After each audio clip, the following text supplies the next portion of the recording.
Imagine a room painted entirely in blinding, clinical white. The walls, the floor, the ceiling, the light bulbs, all pure, agonizing white. There is no sound, not a footstep, not a drop of water. This is a sensory deprivation cell at a classified International Tribunal black site. They don't beat you here. They don't pull out your fingernails. They just leave you in this blinding, silent void until your brain shatters into a million pieces. You have no shadow here. You lose track of hours, days, years. In this deafening silence, the only thing you can hear is the sound of your own blood pumping through your veins. And the voices, the thousands of weeping, begging voices echoing in your skull. You squeeze your eyes shut, but the blinding white light burns right through your eyelids. You try to remember how you ended up in this hell. When did you stop seeing human beings as people and start seeing them as walking dollar signs? That's right. It didn't start in a Geneva penthouse with offshore bank accounts. It started with you. The desperate kid standing on a freezing, wind-swept beach in North Africa. Listen to me very carefully. Level 1, the Coyote. You are 19 years old. You are standing in the pitch-black night, knee-deep in the freezing Mediterranean Sea. The salt burns your eyes. The wind howls. In front of you is a cheap, deflated rubber dinghy meant for 20 people. But there are 80 terrified souls cramming into it. They are fleeing war, fleeing famine. They look at you like you are their savior. But you are not a savior. You are just a hungry kid holding a rusted compass and a stolen revolver. Your orders from the local boss are simple. Steer the boat north until you see the lights of the European coast. If the motor dies, you row. If the Coast Guard spots you, you throw the engine overboard and pretend you are one of the refugees. You get paid $500, a fortune for a kid who has eaten nothing but scraps for a week. The boat launches. The sea is a violent, pitch-black monster. 3 hours in, the waves grow massive. Water starts flooding the rubber floor. Panic erupts. A mother clings to your leg, holding a screaming infant, begging you to turn back. But turning back means the boss will put a bullet in your head. The boat is too heavy. It's going to sink. This is the exact moment your humanity is tested. You pull the revolver. You don't say a word. You just point it at 3 grown men at the edge of the raft and motion toward the black water. They beg, they cry, but you keep the gun steady. They jump. The splashing stops after a few minutes. The boat lightens. You survive. When you finally hit the shoreline and the survivors scatter into the night, you look at your trembling hands. You realize a terrifying truth. The sea doesn't care about morality, and neither does survival. Level 2. The Handler. You are 24 now. The organization saw how cold you were on that boat. They promote you. You are no longer freezing on the water. You are standing inside a damp, concrete basement in a safe house somewhere in Eastern Europe. The stench in this room is unbearable, a mix of sweat, fear, and human waste. 200 people are packed in here like livestock, sitting shoulder to shoulder on the cold floor. You wear a heavy tactical jacket. You walk through the crowd holding a clipboard and a heavy steel baton. You are the processor. These people paid to cross the border, but the rules of the underworld are written in deception. The price just magically doubled. Your job is to extract the remaining balance. You approach a young man. You demand his passport and his family's contact number. He shakes his head, weeping, saying he has absolutely nothing left. This is your crossroads. If you show mercy, the Syndicate cuts your throat. You don't blink.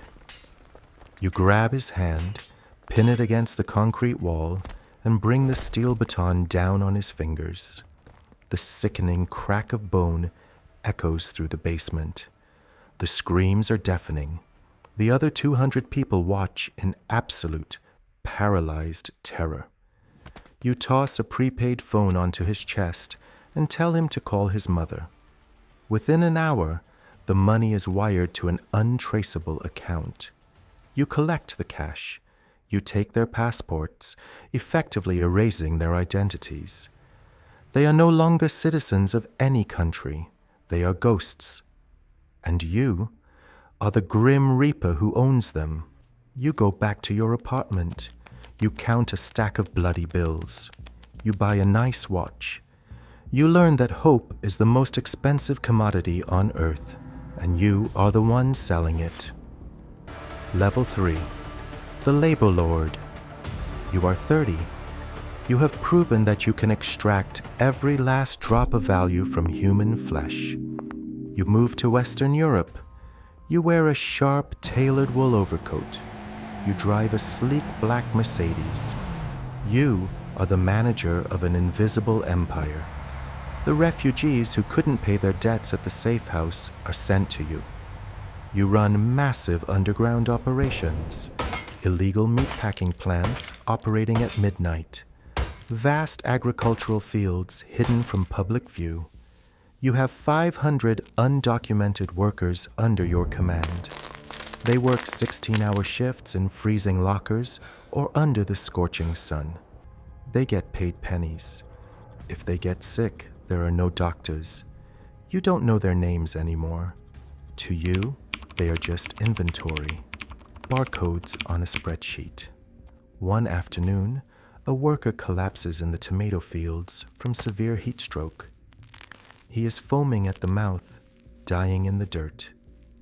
Your foreman looks at you, panicking, asking if they should call an ambulance. You slowly take a drag from your expensive cigarette. You look at the dying man.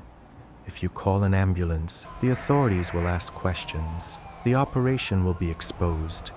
You shake your head. You tell the foreman to drag the body into the fertilizer pit and bury it deep. You drive back to your luxury apartment, listening to classical music on the radio. You pour a glass of fine wine. Your soul is entirely dead. You have become a machine that grinds human bones to print money. Level 4. The Logistics Director. You are 38. You operate at the highest echelons of the Syndicate. You sit in a sterile, ultra-modern glass office overlooking the massive industrial port of Rotterdam. You wear a bespoke Italian suit. You smell like expensive cologne, completely detached from the stench of the safe houses. You don't see the faces of the desperate anymore. You only look at computer monitors tracking thousands of shipping containers moving across the globe. Your job is politics and corruption. You stuff briefcases with millions of euros to bribe port authorities, customs officials, and border patrol captains. You ensure that specific containers are never scanned. On your screen, you track container ID AX-7742. The manifest says it contains frozen poultry, but you know exactly what is inside. 60 human beings, locked in the pitch dark, breathing through tiny drilled air holes, being shipped across the ocean.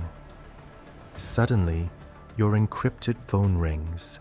A corrupt port inspector tells you there is a sudden, unannounced strike at the docks. The containers cannot be unloaded. They will sit in the blistering summer sun for 4 days. He asks if you want to abort and open the container. You calculate the risk. Opening it means exposing the Syndicate, losing millions, and risking a massive international raid. You tell him to leave it locked.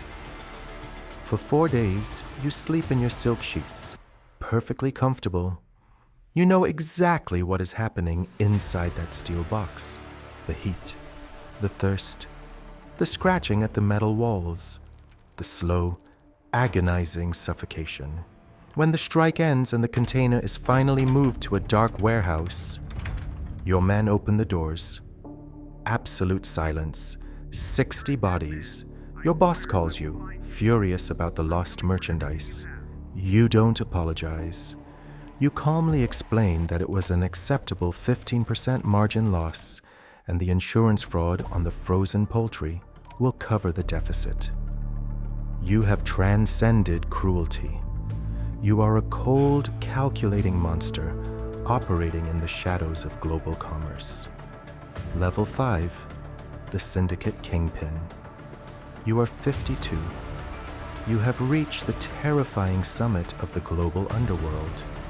You control the movement of hundreds of thousands of people across 3 continents. Your net worth is entirely hidden in cryptocurrency and untouchable shell companies. You live in a multi-million-dollar penthouse in Geneva, surrounded by private security and bulletproof glass. But what is the reality of your existence? You are a prisoner of your own empire. The United Nations, Interpol, and multiple intelligence agencies have formed a joint task force solely dedicated to hunting you down. To remain a ghost, you underwent agonizing procedures to have your fingerprints chemically burned off. You have altered your vocal cords. You have no friends. You have no family. Love is a vulnerability that your enemies would exploit in a heartbeat. Paranoia eats away at your sanity like acid. You never sleep in the same bed twice. Every time you eat a luxurious meal, you force your personal chef to taste it first. Terrified of poison, you stand by your floor-to-ceiling window, looking out at the beautiful city lights. But you don't see beauty.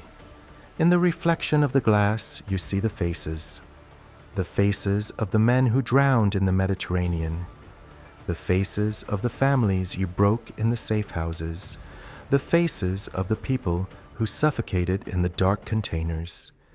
You are a god of flesh and blood, untouchable by the law. But you are rotting from the inside out. You are the richest man in the world, and simultaneously the most paranoid, hollow creature on earth. And that is exactly why I am sitting here, in this blinding white, silent cell at The Hague. Eventually, the shadows catch up to everyone. A loyal lieutenant you made rich decided to make a deal with Interpol to save his own skin. Now I will rot in this sensory deprivation chamber until my mind completely collapses. I am not telling you this to seek forgiveness. Monsters like us do not get forgiven. I am talking directly to you. The 19-year-old kid, shivering on that dark beach in North Africa, looking at that overloaded rubber dinghy right now. Yes, this is my curse upon you. Do you think you are different? Do you think you can just do this one job, make a little cash, and walk away with your soul intact? No, never. The industry of human misery never stops. As I lose my mind in this white room, someone else is taking my place at the top. The containers keep moving. The money keeps flowing. This cycle of blood is eternal. If you step onto that boat tonight, you will gain the world. You will have cars, penthouses, and absolute power. But you will lose your humanity forever, and eventually you will end up right here in this blinding silence, completely alone, haunted by the screams. Walk away? But desperation always wins. If you truly decide to sell your soul to this dark underworld, then you need to know exactly how the feds will break your mind when they finally catch you.